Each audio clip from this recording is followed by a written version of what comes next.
अब जैसे अपने लोग दूसरे जीवों को जला के खा रहे ना, ऐसे पैर बांध दिए उनको भूंज रहे, तुम्हारे पैर भी नहीं बांधे जाएंगे, जिंदा भूंज जाओगे। कर्म तुम्हें बख्शेगा नहीं, ध्यान रखना। दुख यो नया, रसेंद्री के स्वाद के लिए तुमने उन असमर्थ पशुओं को, पक्षियों को अपने स्वाद का कारण मान रहे हो, उनके मांस को। ठीक है, ले लो, मान लो इस जन्म में तो तुम ऐसे हो, लेकिन पीछे जन्म में तुमने किया ना, तो क्या परिणाम आया? प्लास्टिक, और वो भी द्रवित, मतलब गर्म पिघली हुई, सीधे पूरी है। वो कितना कष्ट हो, थोड़ी देर तदात्म होके देखो कितना एक दिन वो फूल लगा रहे थे ना, तो ब्लूगन जिसे आप चिपकाते हो, जरा छू गई तो एकदम ऐसे कह रहे ये क्या है, तो बोले तो गरम प्लास्टिक ही तो है, उसमें हल्की सी गरम एकदम, जिसमें आप फूल चिपकाते हैं। वो जरा पूरी द्रवित प्लास्टिक ऐसे गिर गई। अब बोलो क्या हुआ, मर तो गए हो, लेकिन कितना कष्ट उनको हुआ होगा। ये कर्म आया। देखो तुम भूंजे ना उसके पैर बांध के, या ऐसे बांध के और खाए, अब देखो तुम्हें पैर भी नहीं बांधने पड़े। वो कर्म ने कैसे एकदम पूरा पाइप फटा, ऊपर पूरा गिरा, ले हो गया। सावधान दुख यो नया। अभी समझ में नहीं आ रहा तो मन मौज ले लो, मस्ती कर लो। ये मस्ती तुम्हारे लिए इतनी महंगी पड़ेगी, कोई साथ। अब बोलो कौन है वहां? परिवार, कोई धन संपत्ति, कोई भी साथ दे, पूरे शरीर में प्लास्टिक, गरम प्लास्टिक से पैक। कितना भयानक कष्ट, कितना भयानक कष्ट। ये एक कष्ट, ऐसे अनंत कष्टों को भोगना पड़ता है जीवों को। अब फिर नया जन्म होगा, उसको भूल जाएगा कि ऐसा पीछे कष्ट मिला था। जैसे अपने लोग मां के गर्भ से निकले तो कितना भयानक कष्ट, लेकिन याद है क्या? सब लोग वहीं से निकले, कोई नहीं याद। भगवान याद दिला रहे, दुख यो नया। किसी भी प्रकृति जन्य, अगर मुक्त होना है दुखों से, प्रकृति जन्य संयोग जन्य सुखों को मत भोगो, मत स्वीकार करो, तो तुम्हें कभी दुख भोगना नहीं पड़ेगा, पक्का।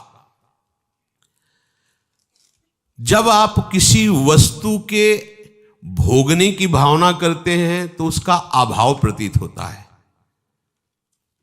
अगर ये भोग मिल जाए तो मुझे, उसकी शुरुआत ही दुख से हो रही है, जलन से हो रही है, और उसके संयोग प्राप्ति में तुम्हारी जलन होने के कारण सुखानुभूति हो रही है, उसमें सुख नहीं है।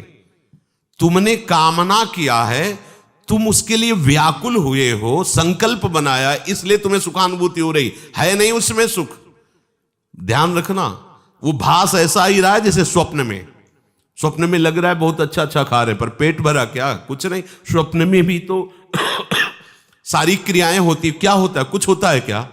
जागृत में ठीक वैसे ही भ्रम है। अगर तुम्हें उस सुखद वस्तु का भाव न बने कि सुखद है, तो आपको कभी भी दुख नहीं मिल सकता। पर हम पहले किसी भी वस्तु, आज पूरा प्राणी समुदाय चेष्टा केवल सुख के लिए कर रहा है, केवल सुख के लिए। परिणाम सबको दुख मिल रहा है। जो प्रभु की तरफ चले वो धीरे धीरे दुख से निवृत्त होते हुए परम सुख की तरफ जा रहे हैं। भले आज शरीर दंड भोग रहा है पीछे के कर्म का, लेकिन आगे प्रकाश है, क्योंकि भगवत मार्ग में चल रहा है। वस्तु के अभाव का दुख जितनी जोर का होगा, मिलन में तुम्हें उतनी ही सुखानुभूति होगी। ये ब्रह्म ऋषियों का मनन है। वस्तु के भोग का जितना गाढ़ चिंतन होगा, उतने तुम्हें उस भोग में सुख लगेगा, है नहीं? लगेगा। और जितना तुम उसमें सुख अनुभव करोगे, उससे अनंत गुना बढ़ के तुम्हें दुख मिलेगा। ये सिस्टम है, ये है नियम है। इसीलिए देख लो, सब दुखी हैं, सब शांत हैं। भोगी व्यक्ति कभी सुखी नहीं हो सकता, दुखों से बच नहीं सकता, क्योंकि जितने भी भोग है सब दुख योनया। भगवान कह रहे हैं, भगवान के दुखालयम, यहां दुखालयम में तुम सुख भोगना चाहते हो, भगवान कह रहे हैं दुख योनया। हट जाओ, शरीर राग से हट जाओ, केवल जीवन निर्वाह मात्र, धर्म रक्षा के लिए, कर्तव्य पालन के लिए, उचित शास्त्रीय विधान के अनुसार भोगों को स्वीकार करो, इसी जन्म में आनंदित हो जाओगे। अगर आप केवल भोगों में ही सुख मान करके रत हो तो परिणाम ताप संस्कार दुखैर गुण वृत्ति विरोधाच दुखमेव सर्वम विवेकिनः। तुम्हें 3 प्रकार के दुख वर्तमान में ही भोगने पड़ रहे हैं, देख लो।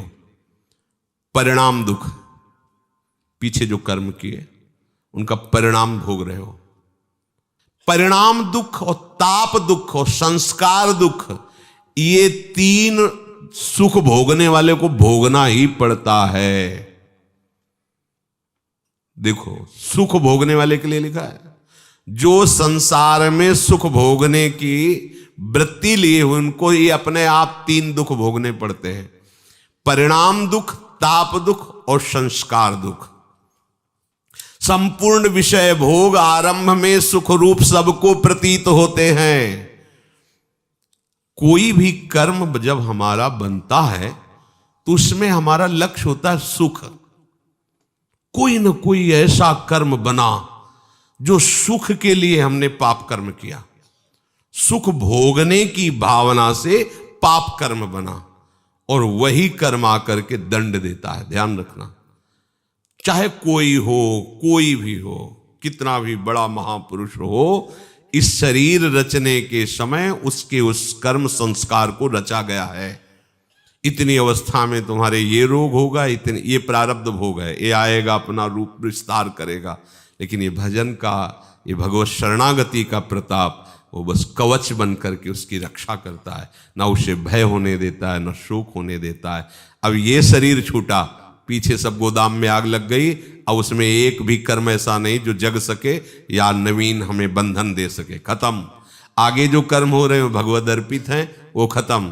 प्रारब्ध जो है धीरे धीरे खत्म होता जा रहा है, और उसको कैसे भुगवा रहे? कृपा कवच से।